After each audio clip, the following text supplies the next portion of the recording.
Today's 3 and Out is with trainer Gary Contessa. And Gary, are you ready for 3 and Out? I'm ready. Right on me. Great. Okay, let's start with here and now. Uncle SIGH, he's a 2-year-old, soon to be 3-year-old that's caught a lot of people's attentions. Talk about his progression and how he got to this point and where we can look to find him in the future. Well, I fell in love with him in the 2-year-old in training sale down at Palm Meadows this spring, and I just thought he was the real deal. And New York bred aside, I always thought he was just a super open horse, and he's never disappointed me. Everything he does with enthusiasm, and he really gives me the opinion that he could be the real deal and take us to the show. So the game plan off that win the other day is to come back into Withers first week of February, and then hopefully, God willing, the Gotham and the Wood.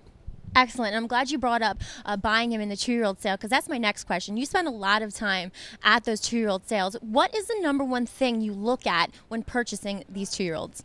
I don't want to give away all my trade secrets, but honestly, it's the way that the stride and the length of the horse's stride. When I buy every 2-year-old that I buy, I'm hoping he wants to go 1 1/8 1/4 miles, because that's the classic races. That's where the money is. So it was his stride that caught me, and I knew it when I saw him. From that point on, it was, can I afford him?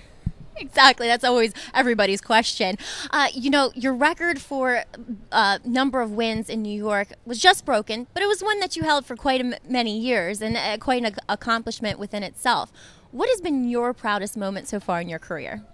Well, my proudest moment in my career was 1992, Do It With Style, winning the Ashland Stakes. At that time, the morning of the race, I decided to run her with no whip, and she became the first 3-year-old filly in the history of racing to win a Grade 1 with no whip, and that was the proudest moment of my life, because, believe me, I didn't sleep that night thinking, do I or don't I? And I wound up taking the whip away from her, and she won the race by a neck with no whip. Oh, that is a great memory. Well, Gary, thank you for your time. That's 3, and we're out.